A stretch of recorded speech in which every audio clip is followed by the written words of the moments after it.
एक और नई खबर के साथ। बिहार में आज वोटर अधिकार यात्रा का आखिरी दिन है। कांग्रेस नेता राहुल गांधी और आरजेडी नेता तेजस्वी यादव की 16 दिन लंबी इस यात्रा में शामिल होने के लिए समाजवादी पार्टी के अध्यक्ष अखिलेश यादव भी पहुंच गए हैं। शनिवार को यात्रा की शुरुआत सारण से हो रही है और अंतिम पड़ाव आरा में होगा। इस दौरान अखिलेश यादव ने बीजेपी और चुनाव आयोग पर तीखे हमले बोले। अखिलेश यादव ने कहा है, अवध की जनता ने बीजेपी को हटाया, अब मगध के लोग भी बीजेपी को हटाएंगे।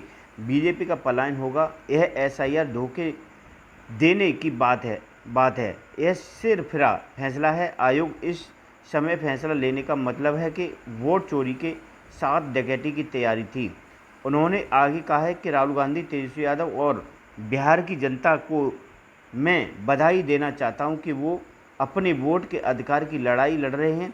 बीजेपी बिहार से बाहर होगी और यह पलायन निश्चित है। बेरोजगार अब पलायन नहीं करेंगे बल्कि उन्हें यही रोजगार मिलेगा। तेजस्वी यादव ने जो नौकरियां दी थीं जनता को आज भी याद है। वोट चोरी ही सबसे बड़ा अपमान।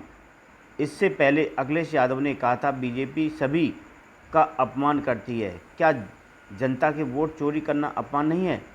बीजेपी को अमेरिका के राष्ट्रपति से नाराज होना चाहिए। शुक्रवार को पटना एयरपोर्ट पर अखिलेश यादव ने चुनाव आयोग को निशाने पर लिया था। उन्होंने कहा था, अब चुनाव आयोग जुगाड़ आयोग बन गया है। जनता अब बीजेपी को बिहार से बाहर करेगी। बीजेपी लोगों को इस्तेमाल करने के बाद बर्बाद कर देती है। आरजेडी नेता तेजस्वी यादव ने कहा, आज वोटर अधिकार यात्रा का आखिरी दिन है और अखिलेश यादव भी हमारे साथ जुड़े हैं। बीजेपी इस ऐतिहासिक यात्रा से डर गई है। इस वजह से एनडीए बेचैन है। वे चाहे जितनी कोशिश कर लें, बिहार में अब उनकी वापसी नहीं होगी। कांग्रेस और बीजेपी कार्यकर्ताओं के बीच पटना में हुई झड़प पर भी तेजस्वी ने प्रतिक्रिया दी। उन्होंने कहा, ये लोग शुरू से हिंसक रहे हैं, ये कायर हैं, पूरा देश इनके असली चरित्र को जानता है।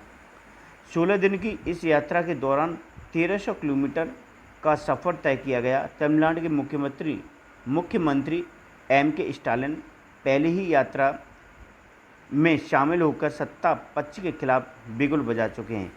अब अखिलेश यादव की मौजूदगी ने विपक्षी एकजुटता का और बड़ा संदेश दिया है। सपा प्रवक्ता अनुराग भदौरिया ने कहा, यह इलाका यूपी से सटा है। देवरिया, कुशीनगर, बलिया, गाजीपुर, आजमगढ़ जैसे जिले लगे हुए हैं। यहाँ रिश्तेदारियाँ भी हैं, इसीलिए इस यात्रा का असर यूपी तक दिखाई देगा। साफ है कि वोटर अधिकार यात्रा के आखिरी दिन अखिलेश की मौजूदगी ने विपक्षी एकता को और मजबूती दी है। विपक्ष इस यात्रा को बिहार से लेकर पूरे देश में बीजेपी के खिलाफ माहौल बनाने के मंच के रूप में देख रहा है। अगर ये वीडियो आपको अच्छी लगी हो तो लाइक करें, शेयर करें।